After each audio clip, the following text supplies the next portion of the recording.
we were supposed to shoot all the reenactments of war and helicopters and everything in Zimbabwe, and the government was supposed to be supplying all the materials free of cost and help us out and all these things, but they had a big riot, and some of the military opened fire on the crowd.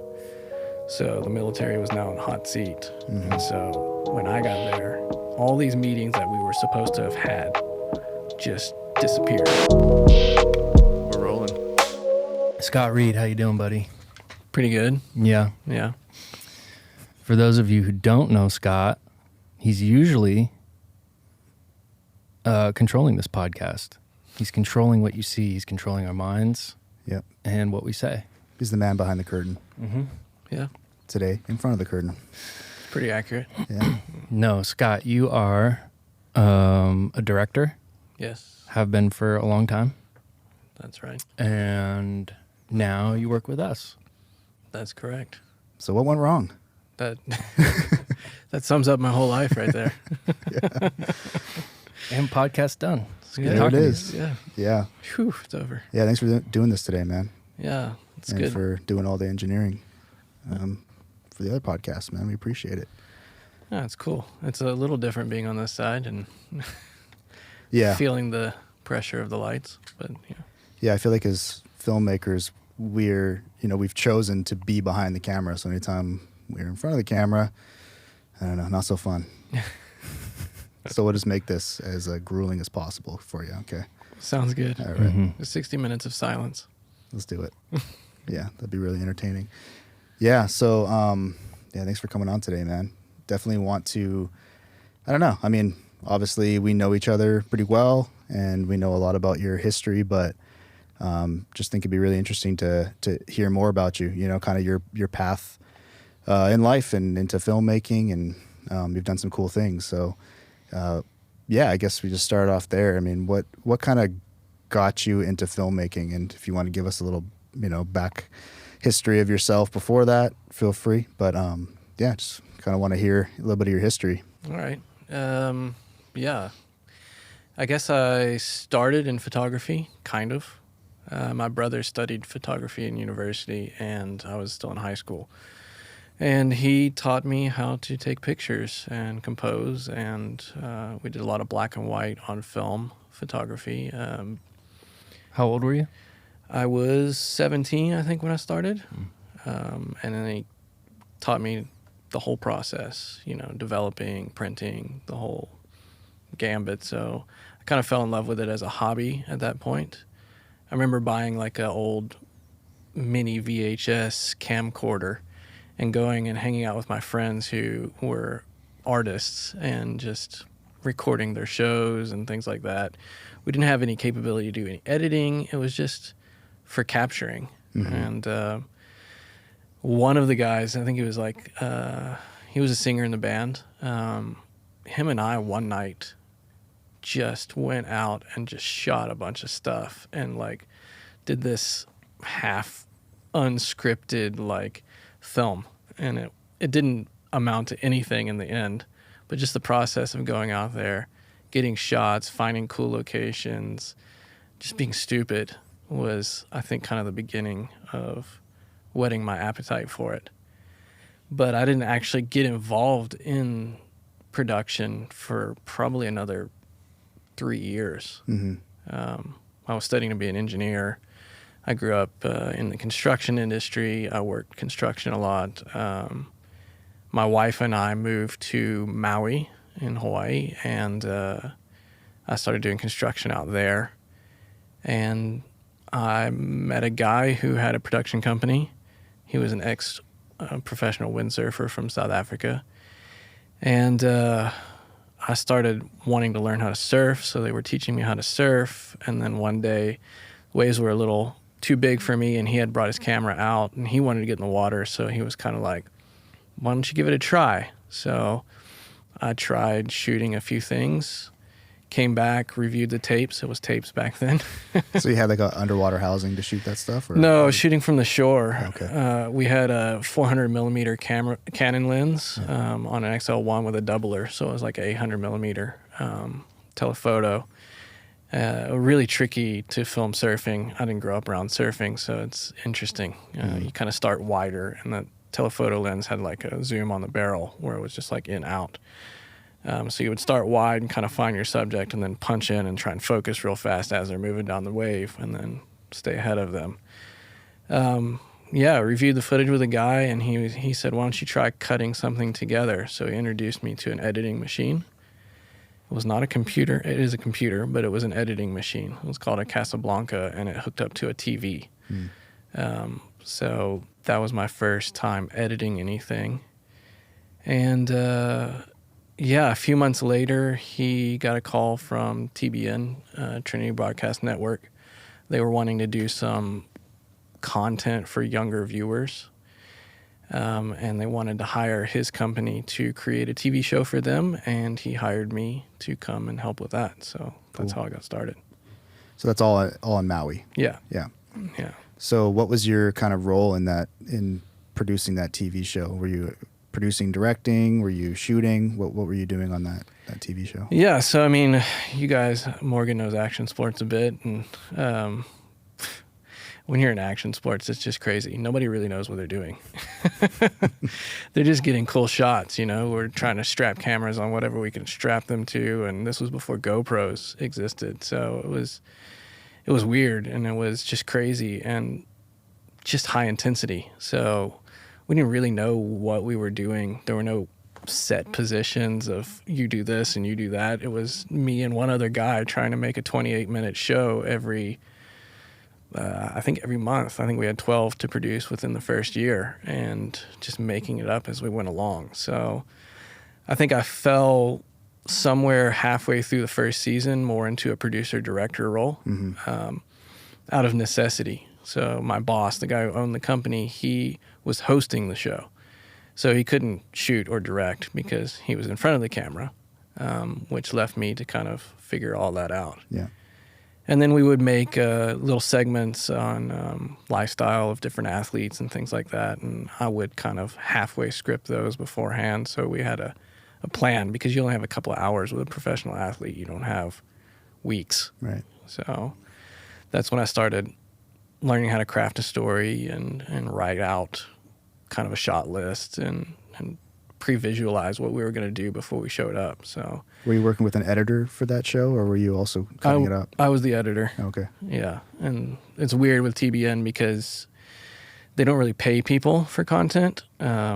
You kind of pay them for airspace to show your content, but they were paying us to produce it. But in that agreement, we had to create a ministry at the same time where we could have donations come in to start supporting the TV show. So we would get off of their pay scale eventually. So my boss went into focusing on that aspect. And we did tours, we did all kinds of things. So that left me to do the bulk of the TV show. What was that learning curve like? Because I'm sure, you know, with broadcast television, you know, there's music licensing is a whole other thing. And, you know, there's a lot that you just have to be a little more stringent on. What are some of the things you learned about producing for TV during that time? Fake it till you make it. Yeah, it was steep. You know, I remember the first year they said, we can't help you out financially very much. We can send you some equipment. They sent us equipment. We had no idea what to do with it. We had this probably like $5,000 Aja machine that just became like a doorstop because we didn't even know what it was used for. So, yeah, I mean, just learning all those kind of things, learning how to print to beta tape was a steep learning curve for both of us. All he had done previously to that was make DVDs. He had a successful business. Kite surfing had just started.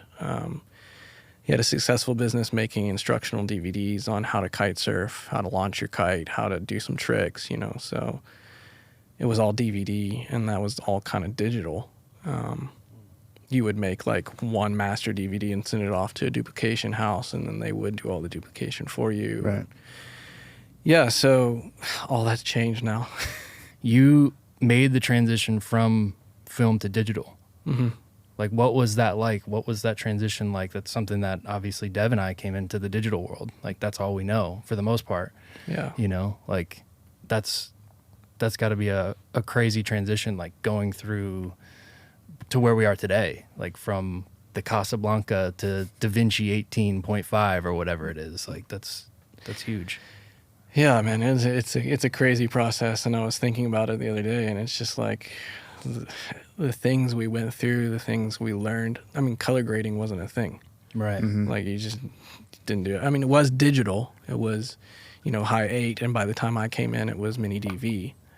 So I wasn't even shooting on high 8. But just that whole process of how the industry changed so quickly was astonishing to watch. I mean, we were shooting standard def, NTSC, 4:3 format. I think it's like 500 lines of pixels or whatever. I don't even remember what the definition is, but the image quality was so different to where it is now. And it really was kind of content is king. And I think, you hear that content is king. But today, I think the generation that's living in the digital world don't understand that as much, because you can make something look beautiful. Yeah. You can buy plugins, you can get effects, you can grade it. You don't even, I don't even know if half the guys I work with these days know how to white balance a camera properly. They just never had to do it. It's all done in post-production, and they just have that ability. Yeah. I'm talking like YouTube wasn't even a thing Right. when I was doing video production. So Yeah. There was no information that you could go grab off the internet. No, Yeah. it was just not there. Right. You learned it from other people. Right. And you had to be mindful of your storage or your film, whereas these days you can just shoot the hell out of something and hope you capture the magic, Yeah. You're not constantly looking at that. Every tape cost money. Yeah. We used to buy them in bulk from Costco because we're in Hawaii, so you can't really, there was no Amazon where you could order like a case of tapes. It was like, go to Costco, we got mini DVs, because everybody's shooting on their handy cams for home video anyway. So yeah, you just eat up tapes, but you learn to shoot sparingly and shoot for the edit, Yeah. which is something people don't do now. Right. You've got terabytes. Right. You just shoot, get back, weed through it all, figure it out. But we used to shoot for the edit, and not only because of the tape and the storage, but the time it took to digitize the tape. Right. I mean, you're sitting there, I get back with an hour-long tape that's full, probably multiple hour-long tapes that are full, which means I'm sitting there for an hour just looking for good shots and logging them. That's all you do, is you log in, out, in, out. Then you go back after you finish, and then the machine has to go and capture it, which is going to take another 2 hours. So for every 1 hour of tape, you've got at least 5 hours of sitting there before you can even start cutting anything. Yeah. So yeah, it's a totally different world that we're living in now. Were you pro digital when it was coming around? It was threatening Yeah. for all of us. I think at that point, the only thing we could do for positioning was to say, yes, digital is great, high def is great, it's a tool, but if you don't know what you're doing with the tool, then it's useless. Right. So in that whole transition period, I remember having a standard def camera still and shooting lots of things in SD when other guys were shooting in HD, and just being able to convince clients to use me and my team because we know what we're doing. Right. It's not about how many pixels or how great the image is compared to this image if you don't know what you're doing. Which is Right. kind of the same today. I mean, it's obviously different, but that same principle exists today. It's like we all have access. The barrier of entry is a lot lower than it used to be for getting a nice camera with a great image, but Yeah. it's how you use it, Yeah, and that's what I found with a lot of people, and why I continue to work in the industry, is because if you know how to craft a story, Yeah. you know how to tell a story, and somebody else knows how to get good shots, they can't stack up against your storytelling, because at the end of the day, the medium we're using is storytelling. Yeah. It's not photography. I mean, photography, storytelling as well, but And I think that's what sets a good photographer apart from somebody who can take good pictures, is the way they tell the story through the image, not just how beautiful the image is. Yeah, for Right. sure. So how long were you in the action sports world, and what got you out of it? I think I spent 5 years working on that TV show. What got me out of it, I think it was multiple things. One of the things I said was it's eye candy and it kind of lacks substance. I kind of got a little bit tired of doing the same thing over and over again. You know, there's only so many times you can see somebody do a backflip on a motocross bike, Right. and you're like, I've seen it, you know, we've shown it. It's getting boring now. Let's get into something a little meatier. And I kind of set my sights on doing short form commercials at that point, but didn't get to move into it right away. So And you were still out in I was in Maui? San Diego at In that point. San Diego, okay. Yeah. Were you doing any personal creative projects during that time, whether you were doing the TV show or trying to get into the commercial world? Were you trying to stay active doing just creative passion projects or anything like that? I didn't. I had 2 kids already and was married, and Yeah, you makes it a know, it little was hard. like try to keep food on the table living in Yep. Southern California, which is not easy. No. So it was really, my days were spent trying to find work, get paid for the work, make sure you deliver something good. Yeah.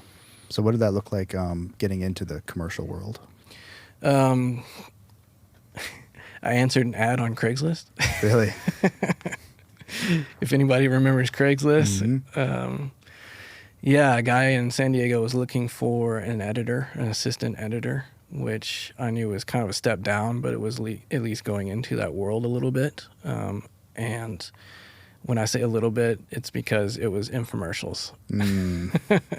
Hell yeah. It was long form That's awesome. commercial content as an assistant editor, which meant my job was to log footage, create masters, you know, all the boring crap that the editor doesn't want to have to do. None of it creative, none of it fun. But it was a job, and it was a step into that world as an editor, which was fun. You know, I got to learn a lot. I got to be around them. They did the high-end beauty infomercials, so anything that had to be polished and stunning is what they focused on. So that was kind of my intro into color grading. He was actually color grading at that point. What were you using for that? What system? Final Cut. Okay. Yeah, he was using Final Cut. I think Magic Bullet was the plug-in that he was using inside of Final Cut to do the grading. So there were 3 of us. 2 of us were freelancers, so I was a freelancer. I just came in when we had projects, which turned into almost full-time. Then there was another guy that did motion graphics, so he was like an After Effects expert. And he did like fan fiction films where he shot like Alien versus Predator on green screen, and I got involved in that. I actually got to play Predator Nice. in one of those, so that was kind of fun. Fight sequence fighting a fake alien, but So you did some fun stuff then. yeah, we did some fun stuff, and I put a lot of time into watching what he was doing, and then I started doing tutorials on After Effects just so I could better myself, Yeah. so I could climb up and get paid more and start heading that direction. So I learned After Effects. It took me about 6 months, and then I started doing some of the After Effects work, and the business started to expand and grow a little bit from there, and you know, it was cool. Yeah. So at that time, what were the dream projects for you at that time? Do you remember like the stuff you really wanted to do? You said commercial work, but what would have been like the dream project for Scott at that time? I think I wanted to do short form, so your 30-second or 60-second TV ad. Yeah. That's what I wanted to go after. I thought at that point I would probably want to be in something that was a little comical, you know, that had that comedy edge to it. And I remember having a discussion with another guy that I freelance with, and him just saying, you know, it's a really closed world and it's almost impossible to get into. I didn't do film school. so I didn't come out with any credentials. I just learned on the job, and I didn't have those connections. I think film school is valuable for making connections. You know? Back then, how important was film school? Like, was it more important than it is today? Like, was that more of like a rite of passage to get into that world? Yeah. Yeah. I mean, if you went to film school, you got introduced to people. Yeah. That's what it was. It was making those connections, getting in that world. And then you kind of needed to live in Hollywood or New York. Yeah. It's not as global as it is today. No. And I didn't want to. You know, I had, like I said, a family. The idea of working in Hollywood just didn't appeal to me. Right. You know, it's long hours. It's hard work. And I just didn't know how that would ever happen, but that's what I was interested in. Yeah. So that's what I kind of consumed and studied and wanted to involve myself in at some point. Yeah. And did you get into that, like 30-second, the short form commercial spots while you were in California? No, I You didn't. didn't. Okay. I did some corporate films for people Yeah. that had a little more edge, a little bit of creativity to it, a little bit of storytelling. Those were usually like in the 3 to 5 minute range, Yeah. which was whetting my appetite. And then my wife and I decided to move to Mauritius, which, for those who just said what, Everybody. is a small island in the Indian Ocean. So we were involved with a church organization that had a headquarter for missions that reached out across Africa. They were headquartered there in Mauritius. And we just said, why not? You know, we're still young. Our Yeah. kids are young. Let's give it a go and do something different and see what happens. And the focus was more on missions, and they did have a media department. So when I landed, they put me straight to work. Yeah.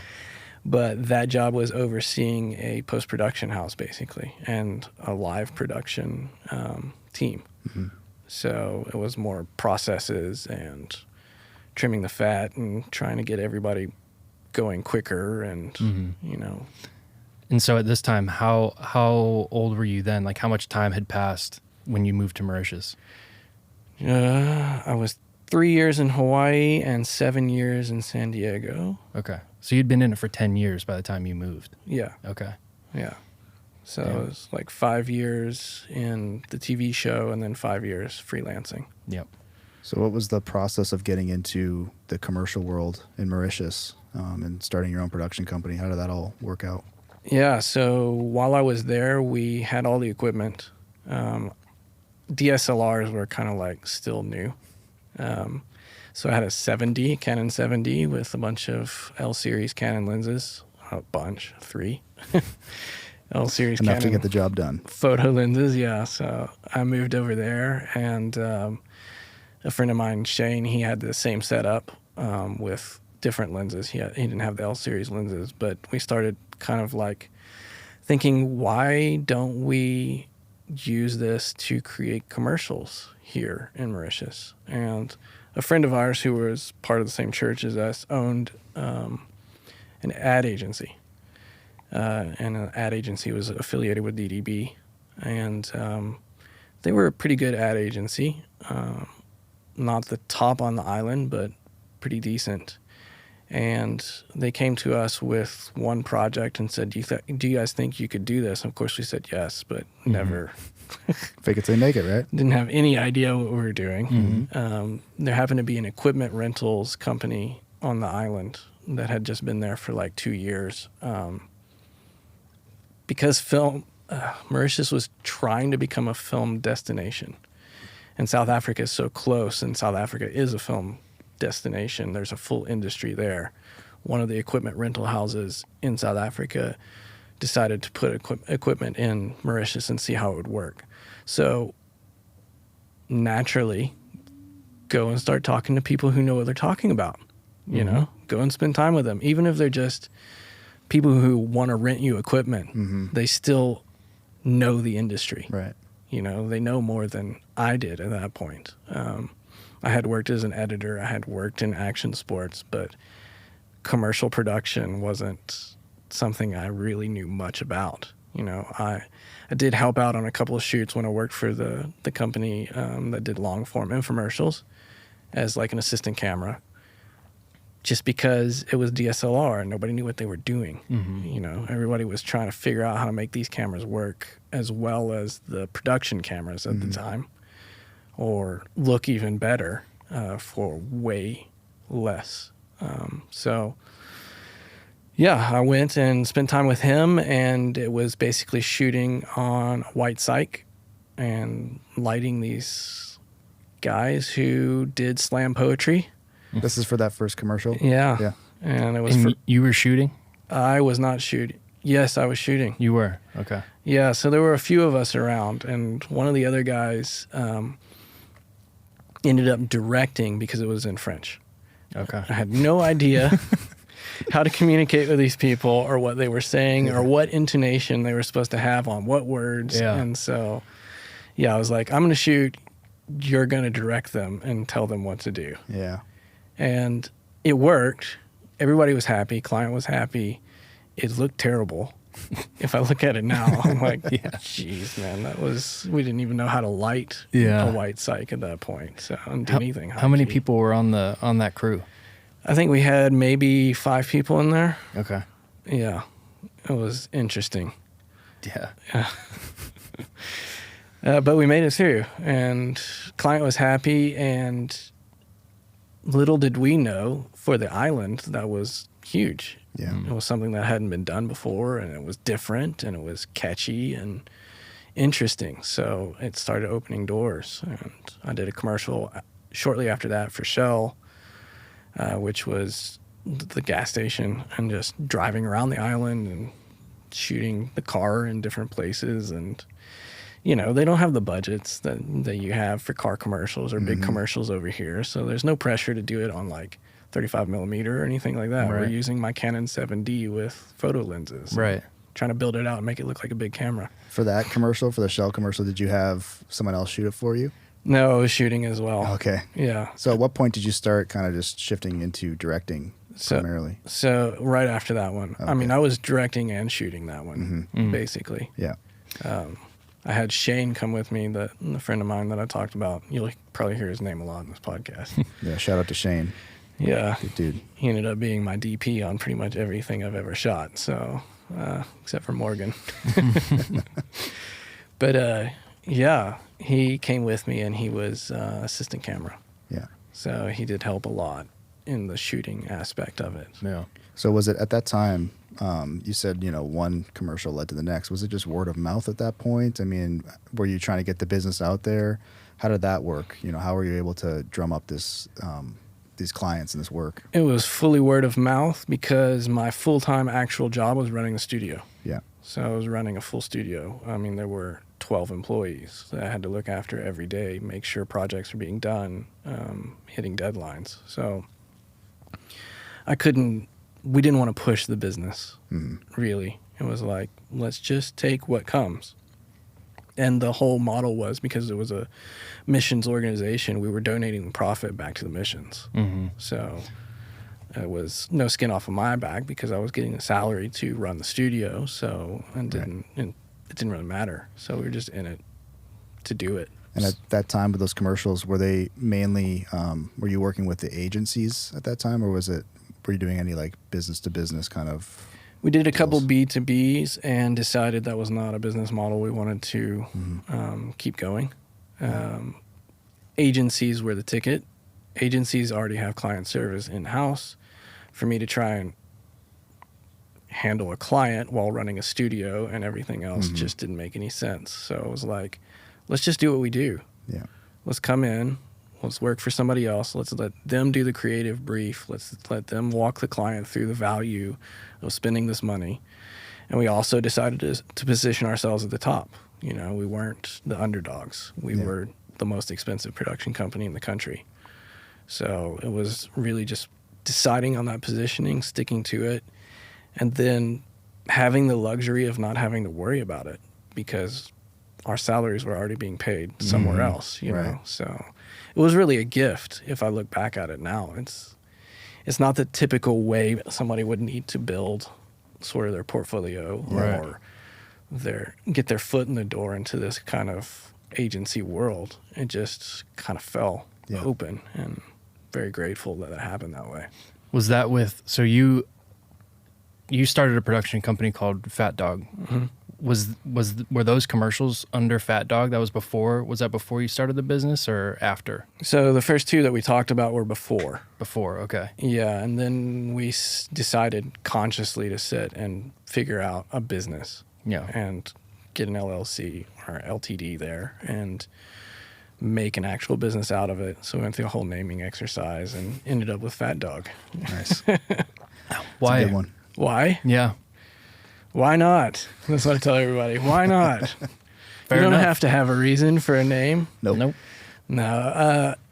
One of the things about Mauritius, if you Google it, you'll see there's a real stray dog problem.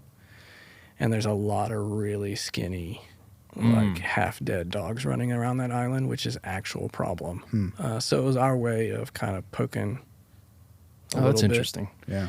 I like at that. the whole political aspect of it, because Yeah. it's corrupt what they're doing, and they're not actually taking care of the population. They're not actually doing anything to solve it. So we thought, why not point a little finger at it? Yeah. So it was a very small, hidden, subversive message. I knew there was something behind the Yeah, name. it's a fine reason.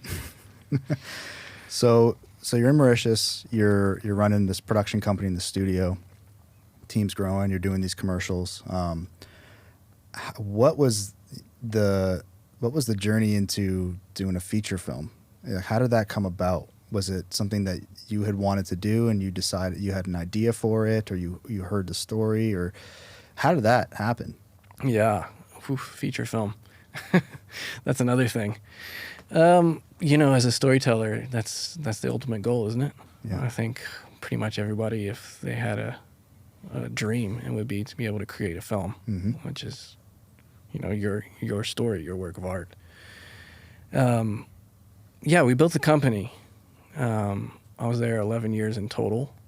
About 6 years into building the company, rewind. About 1 year into building the company, it became obvious that I couldn't do that and run a studio at the same time. So I resigned from the studio, and then ran the company full time. And about 5 years into building the company, the missions organization, who actually was the owner of the company, decided they wanted to sell it and their video production studio because it's too much money.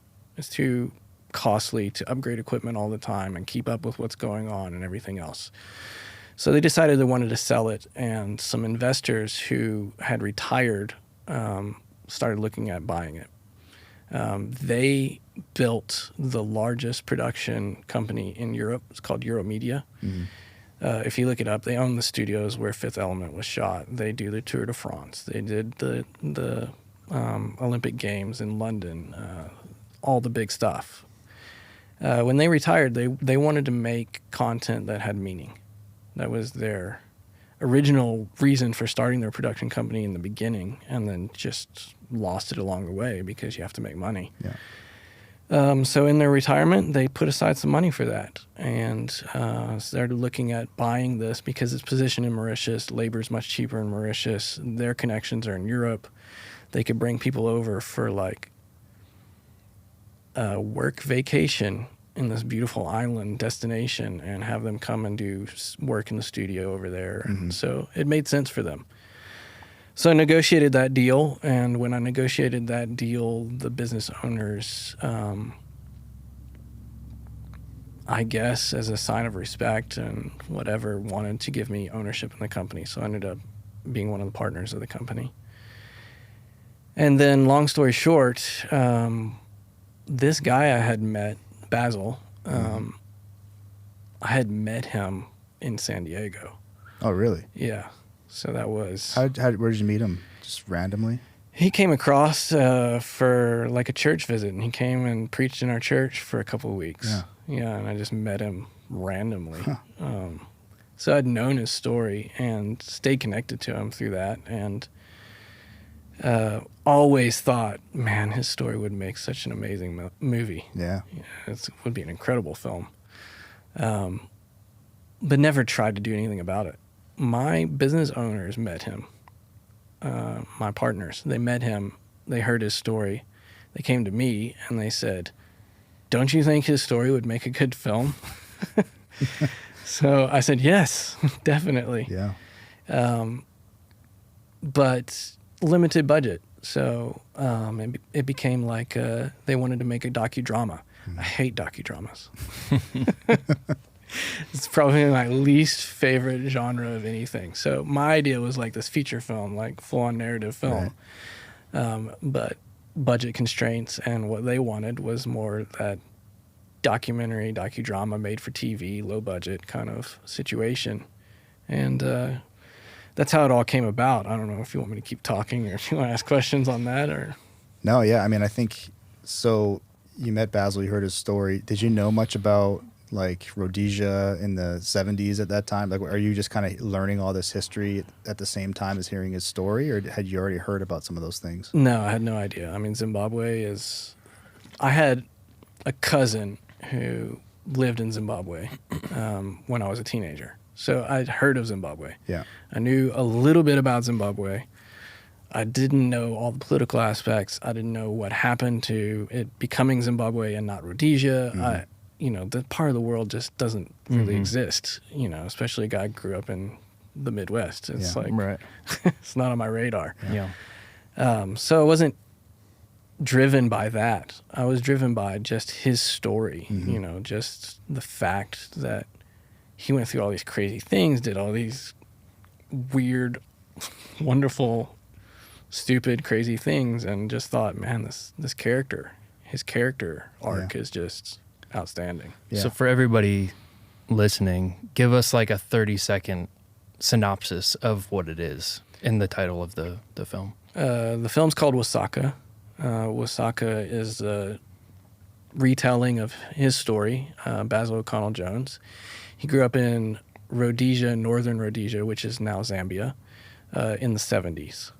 So he grew up as a hippie through that 70s move, got involved in all the drugs, the whole drug scene, drug dealer, started running drugs to the UK, used to deal to bands like Led Zeppelin, and everybody he knew got arrested except for himself.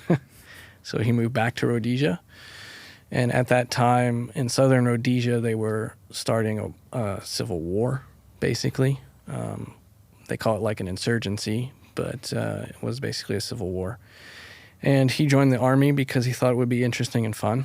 He didn't join because he was a racist or anything like that. And it's because his dad also kind of wanted him to. Didn't he kind of nudge him in that direction as well? Yeah, it depends on who's telling the story. That's right, because his mom said that. Yeah. But he didn't, I don't think he said anything about that. Basil will tell you he joined because he wanted to like shoot guns and jump out of airplanes and do crazy stuff. Which seems right. I mean, but based on his character, that yeah. seems right. But his mom will say, no, you're going to clean up your act. And the only way that's going to happen is if you join the army. So you're joining the army. So Because they had already sent him to like this really strict, like all boys kind of military style school, right? I mean, that was already, his parents tended to kind of push him in that direction of, hey, we need structure and discipline. Yeah. But I mean, so being white Southern African in those days, and even still today, it's common to go to a boarding school.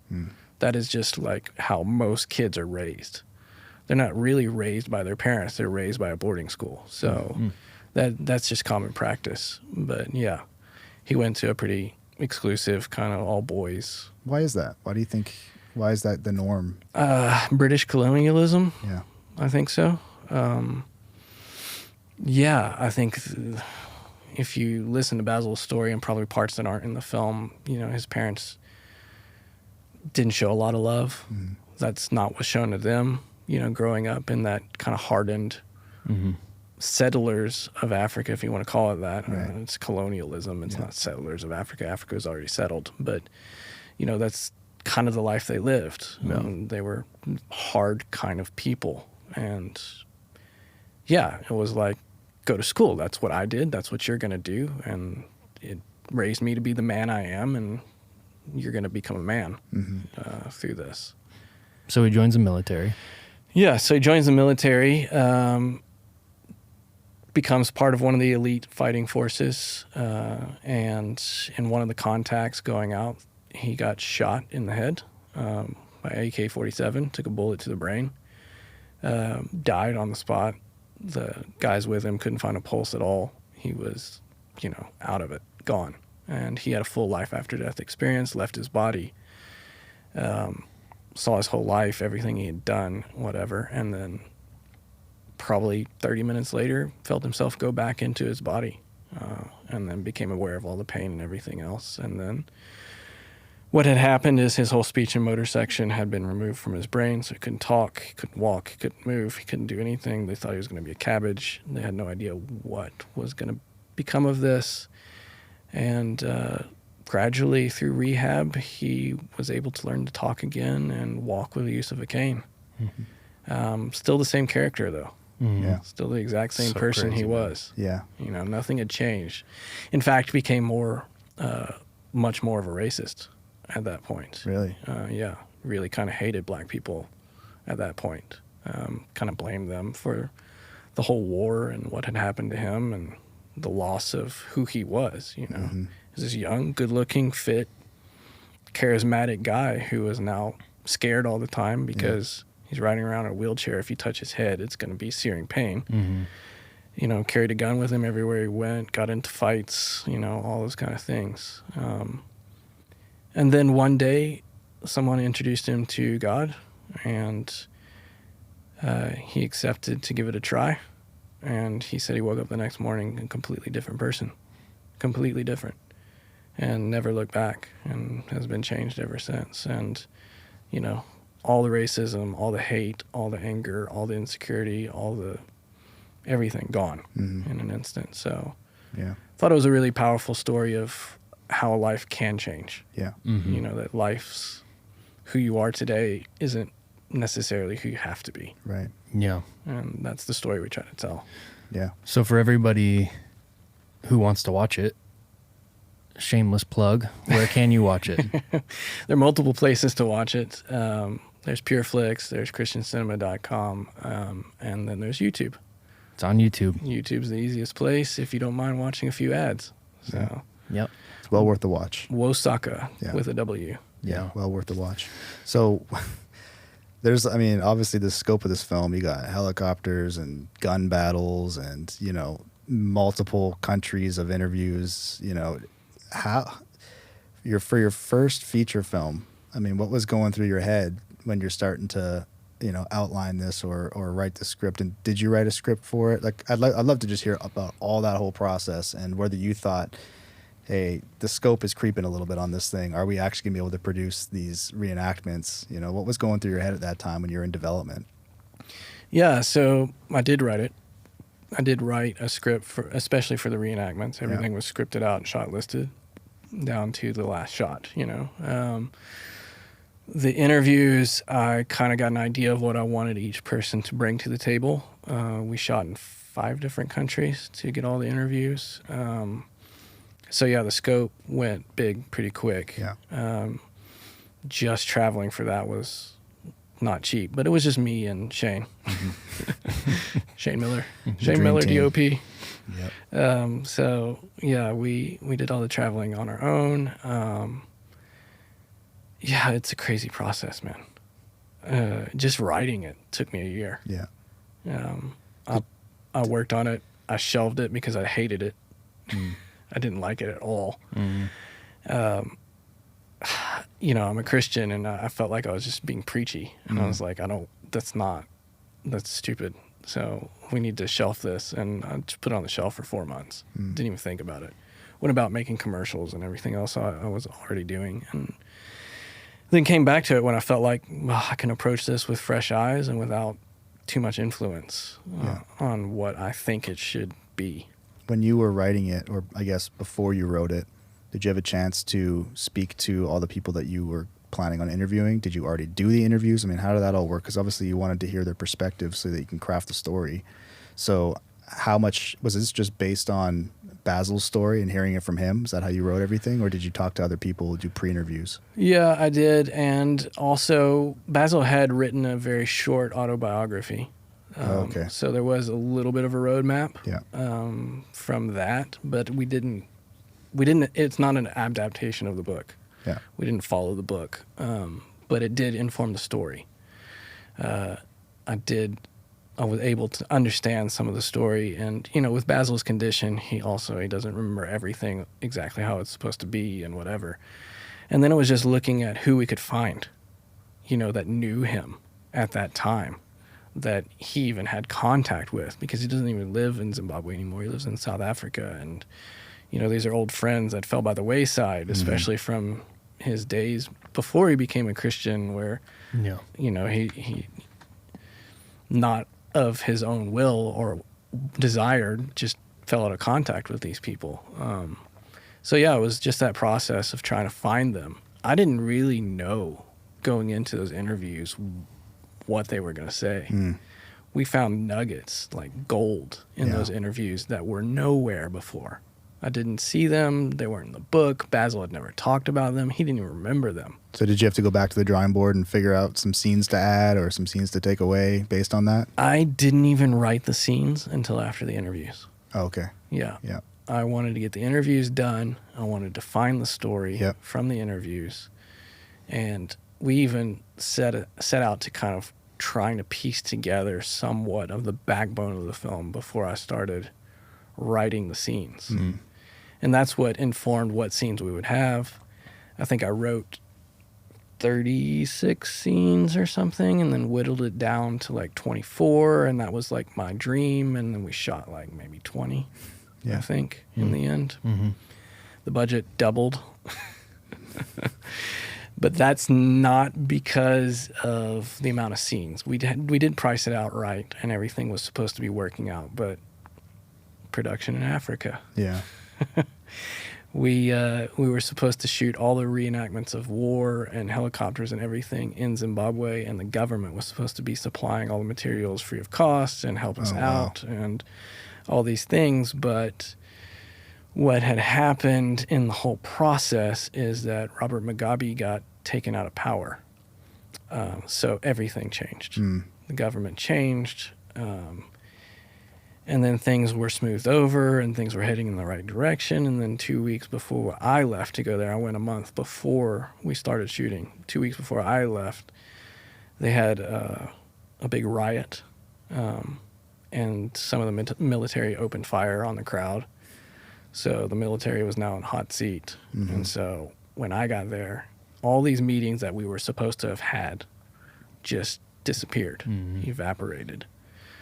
So we had all these locations scouted, everything that we thought we were going to do, and then we didn't know what to do. And I spent the month trying to figure it out and piece it together, and waiting. We're supposed to get this meeting, supposed to get this meeting, and it just never came through. So halfway through principal, we had to move countries and shoot all the war reenactments in South Africa. Oh, wow. Yeah. That's crazy. So that blew the budget up. Yeah, I bet. Real quick. So all like helicopters we weren't supposed to have to pay for, we had to now pay for. Yeah. But when you're in, you're in. Yeah. You can't stop. Right. So how long was principal photography for the documentary? it was slated to be 14 days, and with the move in, we had to lose a day. So it was 13 days. 13 days. Yeah. Oh, wow. 13 days for the reenactments, Yeah. not the interviews. The interviews were shot outside of that scope. So from start to finish, like from development to the final post-production, like what's the what kind of timeline did you have? 3 years. 3 years. Okay. Yeah. Yeah, because I went to the premiere Yeah. in Sarasota here, and it's just crazy, like to actually see how long it takes, like how long these things actually take, especially with like an indie film, like, I mean, that's like, and then you were in negotiations for X amount of years after that, trying to get distribution. And I mean, just the undertaking of taking on one of these projects is just so massive. Yeah. It's crazy, man. I don't want to discourage anybody. Do it if you can. But Absolutely. It's going to take you some time, 5 years maybe of your life. Yeah. But I ran a production company at the same time. I probably produced 70 commercials within that 3 years at the same time. And my in-house editors who cut it. So when you're working on a commercial, he's not working on a film. Right. So it could have taken a lot less time than what it did. But yeah, it takes time.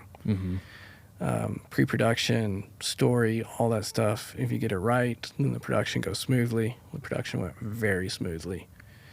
We shot what we needed. We got everything we needed in and out. It was amazing. Yeah. And then post-production just took forever. And then distribution is another thing. Like, nobody tells you when you're making your first film, you should talk about distribution before you start scripting. Right. Nobody's giving you that information, especially in Mauritius. You know, nobody's made a film over there, so nobody knows what they're doing. But yeah, distribution talks are things you should be having before. And another big lesson is marketing budget. You know, we still to this day don't have a marketing budget. It's just word of mouth. Yeah. You know, it's on platforms. Yeah. People stumble across it and view it. I mean, it's got 250,000 views on YouTube, but it could be a lot more if we had a marketing budget. And yeah, people don't talk about those things. Were there ever plans of trying to get a limited theatrical run? You know, COVID happened. So we finished the film right around that time when COVID hit. So even till today, people are still really trying to figure out the financial model of theatrical release for indie films. It's just, you don't have the crowds you had before. You don't have that mechanism where it used to be. And we spoke about virtual premiere online where you sell tickets and people can watch, you know, the premiere online. But it just didn't feel right for this film. And it's an asset and it's a film. It's going to live probably longer than I will now. So who knows what will happen. Yeah. It does have distribution. It is on platforms. It's all non-exclusive. The right moment could come along where this is the film, you know, and then you hit it hard and you go for a theatrical release. And, you know, that happens all the time. Yeah. Films sit on the shelf and they don't get distributed because the audience just isn't there. Maybe the audience was there when you went into pre-production, but the audience isn't there when you get it finished. So you just wait for the audience. Yeah. So yeah, I heard a filmmaker recently say that having a film, you know, it's like managing an estate. Like there's a constant workload that you're going to have and it's going to follow you the rest of your life, or whoever has ownership of it really is like managing an estate. You know, it's like you have a responsibility to that piece of work to see it live on, just because you never know. Like you just said, you never know when a film is just going to catch, you know, 10 years down the line. And all of a sudden you want to have your ducks in a row with that ready to go and be managing that well. Yeah, definitely. But I would tell people, try to find your audience in the early stages of development. You know, try to figure out who your audience is and how you're going to get your film in front of them. Yeah. Yeah. So transitioning a little bit, so you, like back in the day, you know, you'd sort of gotten into film, just doing whatever, shooting, whatever. Like what made you choose directing over anything else? Like why directing? I think, when we were, as I mentioned, when we were doing those TV shows and I started to like kind of pre-storyboard these athletes' day in the life of kind of lifestyle shoots, I started realizing like that's where the power is. That's where you can actually sculpt a story. You can actually figure out what kind of message you want to bring across and what emotion you're trying to evoke and all those kind of things. And for me, that was what I was the most interested in. You know, I like the camera. I spent a lot of time behind the camera. The camera changed a lot over the years. I never got to like a DP status where I understood lighting very well or any of those kind of things, because we shot everything action sports all outdoors and on the fly. And I loved it, but it wasn't the same feeling. And I think for anybody in this industry, there's so many little niches you can go into. Yeah. And one is not any more important than the other. You know, just because you're a DOP and you got the title of a DOP and you're doing that doesn't mean that the director is more important than you. And it doesn't mean you're more important than the AC, the first AC, you know. that guy's keeping your camera going. Yeah. He knows what he's doing. Right. You know, and every little piece is vital. And when we do indie productions, of course, the scale is much smaller. But as you scale up, for those of you that are videographers or whatever at this point, as you start to scale up, you'll start to see, like, this is what I actually like doing. Yeah. This is, if I could make a job just doing this part of the production, then I would do just this part of the production. And I think there's power in that, you know, and the more you can collaborate with other people and they do what they're passionate about and what they're good at, the better the end result is. And it's a team sport, you know. Yeah. It's not an individual thing. Yeah. You know, I had the privilege of writing and directing, but every crew member, every cast member was vital in telling that story and creating that piece of art. So, Yeah. Question about that too. So you talked about casting. What was that process like, and how did you feel working with those actors and working with talent on that level for the first time for a feature film? I mean, how was all that? it was refreshing. Yeah. Yeah, because, you know, Mauritius, we were doing the highest level production commercials on the island, but nobody's actors there. It's done a career there. Yeah. You can't be an actor. It's just not, it's too small. So we worked with models a lot. So I found myself as a director always having to kind of puppet people, tell them exactly what to do. And they didn't bring anything artistically to the table. They brought a good face and some expressions that I told them to make. Yeah. But they weren't influencing the creative process. Right. So working with Chad, the lead role of the film, was so incredible. Just hearing what he had to bring to the table, what he felt, you know, and it's a back and forth. As a director, you need to trust the talent that you're working with. You know, you need to be able to allow them to bring their art to it as well. Because if you're overbearing and you're just trying to bulldoze your way through because this is my film and this is the way I want it, I think the product suffers at the end of the day. Yeah. And I remember even him talking to me afterwards. He was like, it was just so nice having a director to collaborate with that knew exactly what they were looking for, but didn't try to control it. You know, just let it happen. So yeah, he was the only real actor in the film, though. The rest were talent that we found, people that were around, and it was really hard to scrape that together in those third world countries and Yeah, I bet. and figure it out. But thanks to Leslie Ann, my producer in South Africa and Zimbabwe, she knew Chad. So that's how I got introduced to him. And we didn't have really a full casting call or any of those kind of things. It was like she knew that he was the right person for the role. And then it was just a matter of me meeting him and meeting a couple other people that I had found, and she was right. Yeah. He was the right person for the role. Yeah. Would you ever do another feature film? Is that something that you see on the horizons for yourself? I hope so. Yeah.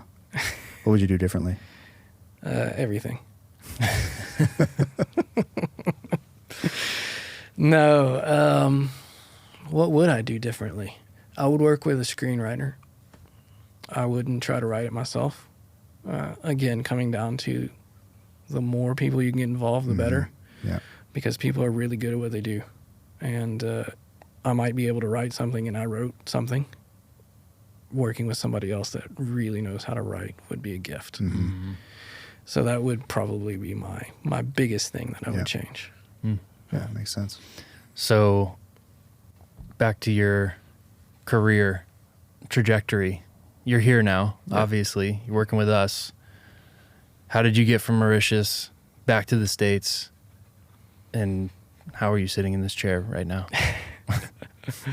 It's a miracle that I'm sitting in this chair right now. So we picked Sarasota because, again, going back to the motivation why we moved to Mauritius in the first place was part of the missions organization and the church we're involved with. They have a small church here in Sarasota, so we knew people here, and we wanted to come here and be a part of that. That was the motivation for the location. It's not the production hub of the world. So I didn't come here just for my career. Right. I don't think most of my life has been led by career. In fact, when I left San Diego to go to Mauritius, everybody I was working with said I was committing career suicide. They said, you're an idiot. What are you doing? You're really good at what you're doing, and you've just started making a name for yourself. Why would you give all that up to move to the middle of nowhere? And then I get there and I get to work on the thing I want to work on, and I'm not stuck editing long form infomercials, Right. you know? So Yep. I don't think sometimes career moves are intentional and sometimes they're not. I think you just need to follow your heart, Yeah. know where you need to be. So how did you know it was time? Like when you left Mauritius, like how did you, what caused you to leave? You know, it was just a process. It was a long process. You know, when you're an expat, you always feel like some point in your life you're going to end up back in your home country. Yeah. And you just never know when that's going to be. And sometimes you kind of feel like it's now, and then you realize, no, you're just missing this or you're just missing that. And you stick it out for a month, and then you're like, no, it's not time for me to go back. But yeah, it became clear in 2019 that it was time for us to come. And then we went back with the intention of closing everything down, packing up and moving here. And then COVID happened. And then we got locked down. I mean, seriously, the island, you couldn't leave. You couldn't come. We couldn't leave our houses for 3 months, literally. Wow. My wife got to go to the grocery twice a week by herself. So it was pretty severe there. But yeah, we knew it was time, and we were just waiting for the right moment. So it was like a season. We knew it was the season to go. We just didn't know when the right moment was. And then right when I knew it was probably the right moment, I ended up in the hospital needing a quadruple bypass surgery. Yeah.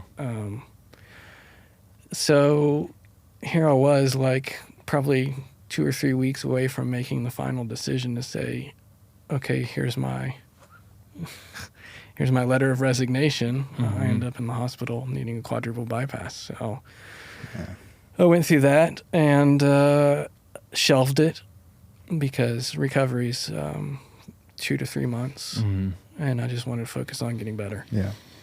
And I did. And when I got better, it was clear. And it was clear to my wife, and it was clear to those that we worked with in ministry as well, that it was time for us to go. Yeah. So that was it, and we packed up and we left, and it's good, you know.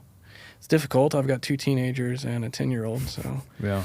I'm preparing the teenagers for college, and the 10-year-old has still got a lot of living left to do. But we're in a good spot. Sarasota is a perfect place for us to be, and we love it here. And finding a job was difficult. I met you guys kind of early on when I got here, and I was working construction again, sanding drywall and painting houses and whatever came along. And yeah, I just was praying to get back into video production. Actually, I'll take that back. In the beginning, I didn't know if I wanted to stay in this career. Yeah. I remember you saying that. And I think it's probably true for a lot of us. Yeah. If we get an opportunity to take a break, it's probably good to take a break, Yeah. because it is a grueling industry to be involved in. It asks a lot of you. So you need to love it. I remember hearing early on, video production is a rich man's hobby and a poor man's career. So Yeah. you kind of need to love what you're doing to Yep. to stick it out and go through what you need to go through. But it's rewarding in the end. Yeah. And yeah, you guys offered me a job eventually, with me bugging you enough. Yeah. It was actually perfect timing too. It was like, I mean, Dev and I were desperately looking for somebody, you know, who was qualified and who was a self-starter, and ideally who had experience, but we didn't have anyone. Like you said, this isn't like a metropolis for production, you know, so it was tough. So like when you came in, it was like a miracle. The It was stars like, aligned, holy man. shit. Like Yep. this dude knows what he's doing. Like he's an adult. He like it worked out so well. Like thinking about, you know, especially how the business has evolved over the last year since you've been here, it's been like we couldn't have done it without you. And like you came right in. It's like you never acted as an employee. It was always just like, no, we're going to build this together. Yeah. That's it. Like it was just from the get-go, like you slid right in and you made yourself invaluable. Yeah. And like that was it. Like it's never been like this employer-employee relationship. It's like, no, we're just trying to figure this shit out together. Yeah. And that's what we were looking for. Yeah, for sure. Yeah. I appreciate that, man. Yeah, it's like I fell into a family here. And that's, that's what production is. Yeah. Yeah. At the end of the day, there's some competition and there's whatever, you got to win projects. But what I've found in the 4 different locations that I've done production in my life, it needs to be a family. Yeah. We need to support each other. We need to share knowledge. Yeah. We need to help one another out. And it's bigger than just building a business as well. Yeah. If you can see beyond that, we're building an industry in Sarasota. Yeah. Right. Exactly. And that's a task, but it's a responsibility. But I think it's one that we all feel is that if we can develop the industry, then there's so many other people that can slot into their place, do what they do really well, and all of us can benefit. Yeah. Yeah, So, for sure. we are building this together. Yeah, absolutely. That's a great place to end right there. Yeah. Thanks, Just write your social security number down and we'll be good to go, man. No problem. Just go ahead and say it into the mic very clearly. 417. Stop. How many digits do I need? All of them. Yeah, all of them. Thanks, Scott. Yeah. Thanks, buddy. Thank you, fun. guys. Yeah, that was cool. Yeah. Bye. Cheers. See ya. That was fun.